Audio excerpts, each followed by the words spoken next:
Geliefdes, terwyl ons dit nou gesing het, moet ons ook besef waaroor dit gaan. Christus het opgevaar na die hemel toe en die engele het gesê, net soos wat Christus opgevaar het, so sal hy terugkom. En nou moet ons ook 'n gedagte hou, soos wat ons uit die teks gaan lees, Openbaring 6 vers 9 tot 11, sien ons wat gaan aan terwyl Christus opgevaar het na die hemel en totdat hy weerkom. Maar saam met dit, twee ander tekste wat ons ook vanaand gaan lees, wat ons saam bemoedig en vertroos ook. Ons begin deur saam te lees, Openbaring 6 vers 9 tot 11, omdat dit ons hoofteks is. Die van julle wat vanaand besoekers is, ons besig met 'n preekreeks rondom Openbaring en daarom gaan ons voort uit ons reeks uit. Toe die lam die 5de seël oopmaak, het ek onder die altaar die siele gesien van die mense wat doodgemaak is, omdat hulle aan die woord van God en aan die getuienis van Jesus vasgehou het. Hulle het hard geroep, hoe lank nog, heilige en getroue Heerser? Wanneer voltrek u die oordeel en wreek u ons dood op die bewoners van die aarde? Aan elkeen van hulle is daar 'n lang wit klere gegee, en daar is vir hulle gesê, om nog 'n kort rukkie te wag, totdat hulle mededienaars, hulle medegelowiges, wat net soos hulle ook doodgemaak gaan word, almal daar is. Ons lees dit tot daar. Ons fokusvers in hierdie gedeelte is vers 11a. Aan almal van hulle is daar lang wit klere gegee, en daar is vir hulle gesê, om nog 'n kort rukkie te wag. Ons blaai dan nou na Johannes toe, Johannes 14 toe, Matteus, Markus, Lukas, Johannes. Ons blaai na hoofstuk 14 toe van Johannes, ons lees die eerste 5 verse, ons fokusvers daar is vers 1. Julle moenie ontstel wees nie, glo in God en glo ook in my. In die huis van my Vader is daar baie woonplek. As dit nie so was nie, sou ek nie vir julle gesê het, ek gaan om vir julle plek gereed te maak nie. En as ek gegaan het en vir julle plek gereed gemaak het, kom ek terug en sal julle na my toe neem, sodat julle ook kan weet waar ek is. Ons fokusvers in hierdie 5 verse, is vers 1 van hierdie 4 verse. Julle moet nie ontstel wees nie, glo in God, glo ook in my. Dan blaai ons na Matteus toe, die eerste een van die evangelies, Matteus 28, vanaf vers 16 tot vers 20. Die 11 disippels het na Galilea toe gegaan en na die berg waarheen Jesus hulle beveel het om te gaan. Toe hulle hom sien, het hulle hom aanbid, alhoewel party getwyfel het. Jesus kom toe nader en sê vir hulle, aan my is alle mag gegee in die hemel en op aarde. Gaan dan na al die nasies toe en maak die mense my disippels. Doop hulle in die naam van die Vader en die Seun en die Heilige Gees, en leer hulle om alles te onderhou wat ek julle beveel het. En onthou, ek is by julle al die dae tot die volëinding van die wêreld. Ons lees net tot daar. Uit hierdie 3 tekste uit om ons tema, moenie ontsteld wees nie. Ons gaan net ook vir 'n kort rukkie bly en wag.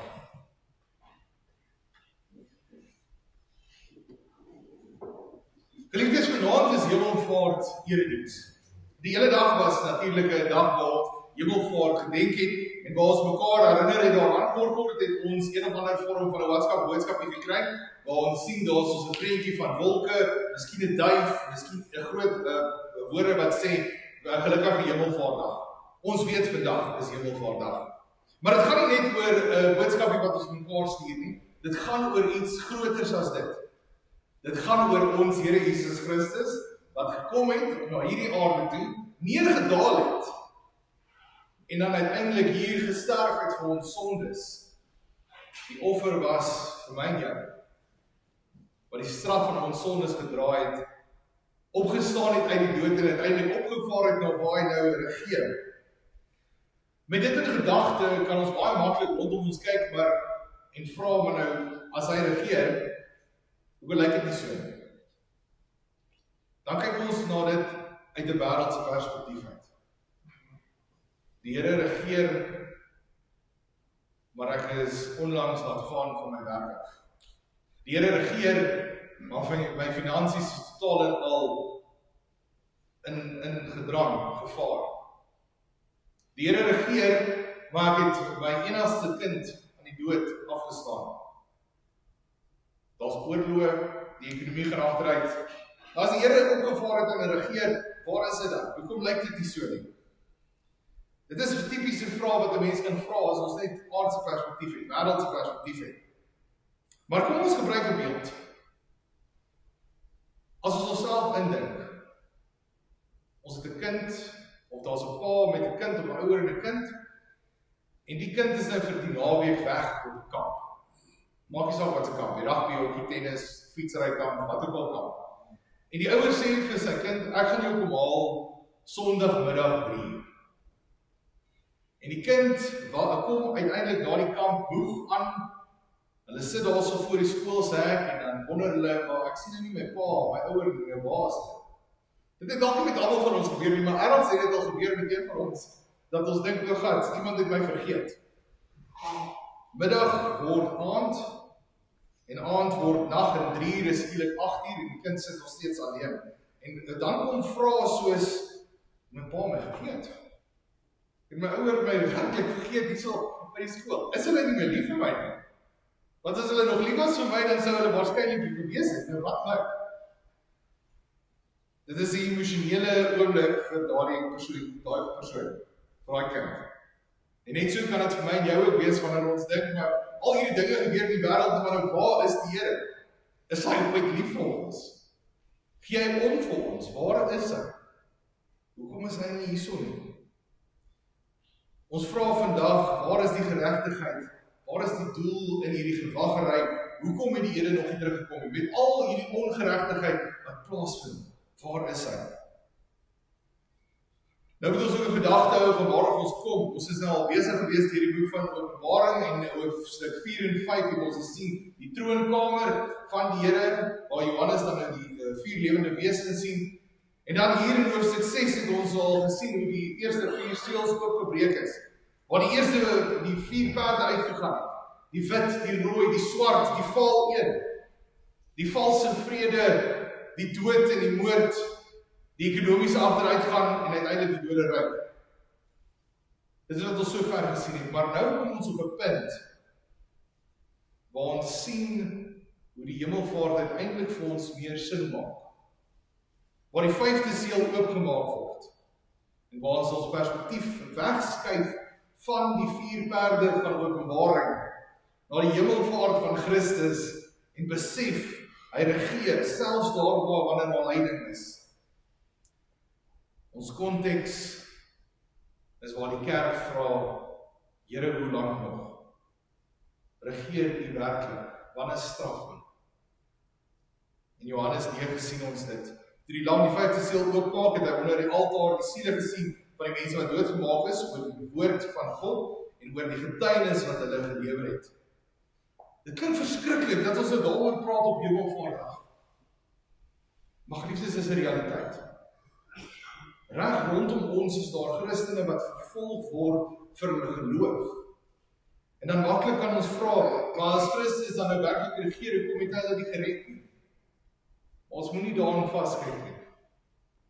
En hierdie teks, hierdie visioen gee ons dan uiteindelik die duidelikheid. Die lewens van die gelowiges wat ter wille van die evangelie gesterf het, is inderdaad nie verlore nie. Hulle is nie weggegooi of weggewerk of nie meer sigbaar nie. Hulle is steeds daar in die Here sien hulle. Die Here het hierdie mense gesien wat in die verlede gesterf het omdat hulle opgestaan het vir die evangelie. Die Here sien die mense wat in die toekoms nog gaan sterf vir die evangelie. En Johannes sien dat hulle onder die altaar is in die hemel. Hulle is nie in 'n Romeinse arenas waar daar gladiators was en daar doodgemaak nie. Hulle is daar doodgemaak in strate, op hope, op heuwels is hulle doodgeskiet, doodgemaak, doodgesteek vir hulle geloof. Maar Christus sê, dit gaan gebeur. Hulle sal julle ook vervolg, soos dat hulle die profete voor julle vervolg het. Daarom kan ons nie verbaas wees wanneer ons van hierdie dinge hoor nie. Maar die pragtige ding is wanneer ons hierdie visioen sien en Christus sien hierdie siele wat gesterf het, sien hierdie mense wat gesterf het vir die evangelie. Waarom is hulle daar? Omdat hulle die woord van God en oor die getuienis wat hulle gelewer het. Dit is die rede hoekom hierdie mense deel is van die hemelse liturgie.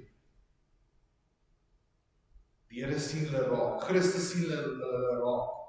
En met hemelvaart het die lam opgestaan, hy het opgevaar na die hemel en hy regeer, en hy laat nie hierdie mense net agter nie. Al blyk dit so. Al wil die wêreld hê ons moet dit glo. Christus sien elke traan wat val. Hy sien elke druppel bloed wat vergiet word in die naam van die evangelie. By die hemelvaart het ons koning, die heerser, op die troon gaan sit. Hy het die troon ingeneem, omdat hy die hoof is en regeer. En nou, in die lewe van sy kerk, die liggaam, gaan daar altyd vervolging bly, totdat hy weer kom. Maar hierdie visioen van Johannes moet ons aanmoedig en bemoedig, dat ons nie hoef bang te wees nie, want ons koning, ons heerser sien dit steeds.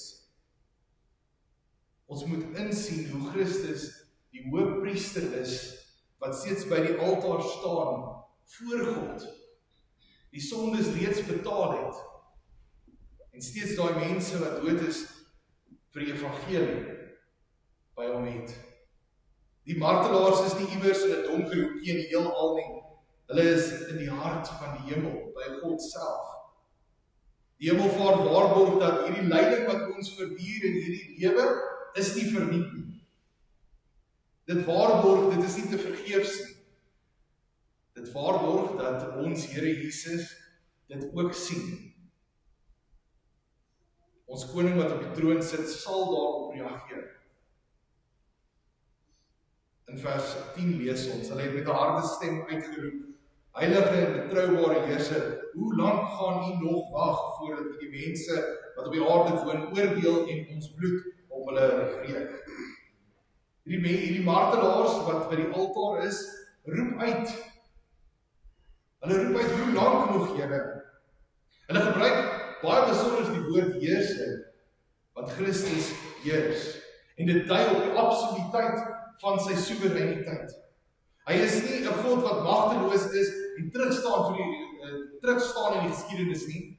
Hy is 'n God wat betrokke is en hy sien wat plaasvind. Sodat wanneer die dag van oordeel kom en aanbreek, sal dit uiteindelik vergeld word. Die gebed van die martelaars, hulle noem hom heilig en betroubaar. Hulle noem hom waar. As God heilig is, soos wat ons weet die skrif sê, kan hy nie onreg verduur nie. En daarom selfs tussen sy hemelvaart en sy wederkoms, sal hy dit nie duld nie. Hy sal dit nie verduur nie, en die oordeel sal kom. Maar die vraag is dan, hoe lank nog? Hoe lank nog, Here Jesus? Dit is die vraag wat elke gelowige vra in spanning in die verlede. Dis die vraag wat elke gelowige vandag nog vra.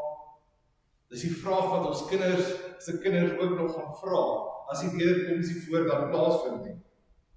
Dis die vraag wat ons sien, wat plaasgevind het in Psalm 12, waar Dawid vra, hoe lank nog sal die goddeloses rondloop? Dis wat ons sien in Psalm 63, die lys gaan aan. Maar met die hemelvaart bevestig dit, dat alhoewel dit aangaan, alhoewel dit steeds daar is, God sien dit raak. Christus sien dit. Maar hy sê, wag 'n bietjie. Hierdie martelaars roep nie en kla nie teen God. Hulle verwyd nie God. Maar hulle roep na hom in afhanklikheid. Want hulle verlang ook uiteindelik na dit wat moet kom. Hulle verlang uiteindelik na die finale oordeel, waar alles volbring sal wees. Hulle verlang om die totaliteit van die geskiedenis uiteindelik te sien, en God se raadsplan wat uitgevoer word. En dan sê God vir hulle, aan elkeen van hulle is wit klere gegee, en daar is vir hulle gesê om nog 'n kort tydjie te wag. En saam met hierdie vers sien ons iets wat baie vreemd klink. Totdat die getal van hulle mededienskregte en hulle medegelowiges volledig sou wees, wat net soos hulle doodgemaak sou word. Hoe moet die kerk reageer hierop? Geliefdes, die Here self sê vir ons, wag nog 'n rukkie, totdat die getal vol is. God het 'n raadsplan, hy beplan, hy weet wat moet plaasvind, dit gaan plaasvind, dit gaan gebeur, maar hy het vir my en jou 'n opdrag gegee, en ons moet uitvoer. Gaan na die nasies toe, leer hulle, doop hulle, leer hulle om alles te onderhou wat ek julle beveel het. Alhoewel God ons nie nodig het, gebruik hy ons nog steeds, sodat die raadsplan uiteindelik kan klaarkom, sodat dit kan uiteindelik voltooi word. Maar ek en jy sit op hemelvaart, op ons laure, en ons doen nie wat die Here van ons verwag nie. Ons gaan na die nasies toe nie, ons verkondig nie. Dan wonder ons hoekom die wag nog langer word. Hierdie kort tydjie, wag, is iets wat ek en jy nie wil doen nie. Maar terwyl ons wag, moet ons besig wees en ons is nie. En die hemelvaart van ons Here Jesus Christus, gee hy vir ons hierdie opdrag om juis besig te wees, totdat hy weer kom. So terwyl ons besig is en daar is ons marteling en lyding wat plaasvind, moet ons nie laat dit ons weerhou daarvan, om uiteindelik sy groot opdrag uit te voer nie. Want geliefdes, die teks wat ons uit Johannes uit gelees het, is voorafgaande die hemelvaart. Moenie ontsteld wees nie. Glo in God, glo ook in my. So terwyl ons hierdie opdrag doen wat God vir ons laaste gegee het, gaan uit na die nasies toe, en ons weet die oordeel is op pad, en ons weet die laaste dae is op pad, en ons weet Christus is nie by ons nie, in die fisiese vorm nie, moenie ontsteld wees nie. Hy kom. Die feit dat ons nie hom fisies hier kan sien nie, beteken nie hy het ons nie lief nie. Dit beteken nie dat hy van ons vergeet het nie. Hy kom. Hy kom werklik. So wanneer ons in die chaos van die eerste seels vaskyk, van die ekonomiese druk, die dreiging van oorlog, die siektes en uiteindelik die dood, kom die 5de seël en herinner ons dat al hierdie lyding is nie te vergeefs nie. Want ons koning wat opgevaar het na die hemel, sien dit. En die sondes van die ongelowiges sal gestraf word. Nou wat gebeur vandag op hemelvaart? Wat moet ek en jy nou doen? Ons perspektief moet skuif van die eerste 4 seëls. Dat ons nie vaskyk net in die chaos in hierdie wêreld nie. Ons moet nie vaskyk in die hoofopskrifte van die nuus nie. Ons moet vaskyk in ons God en koning wat op die troon sit. Ons moet ons roeping uitleef as getuies. Al beteken dit dat ons ook moet sterf vir ons geloof. Die vervolgde kerk is nie meer net daar ver ergens oorsee. Dit is ook in ons buurlande.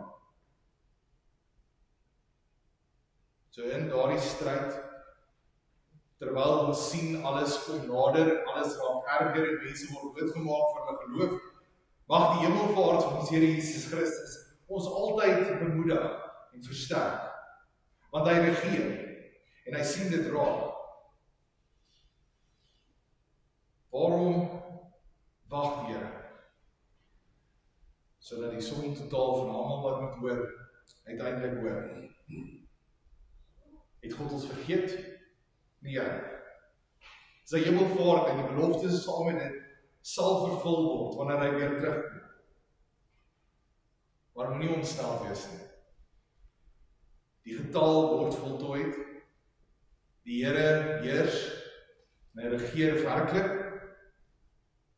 Die Heilige Gees sal dit bevestig waar ons gaan en getuies is van die Here Jesus Christus. En terwyl ons vandag uitgestuur word in hierdie wêreld, moenie vaskyk in die eerste 4 seels wat reeds oopgemaak is nie.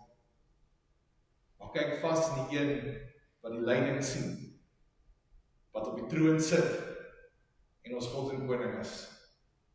Amen. In antwoord op die prediking sing ons saam Skrifte 11:2 vers 1, 3 en 4.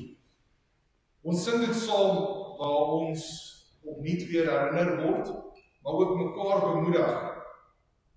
O Jakob, hoor nou luister, o Israel, ag, so sê die Here jou Skepper, jou Maker in sy krag. Jy hoef nie bang te wees nie, want jy behoort aan my. Ek roep jou naam, o vrees nie. Jy is myne, jy is vry.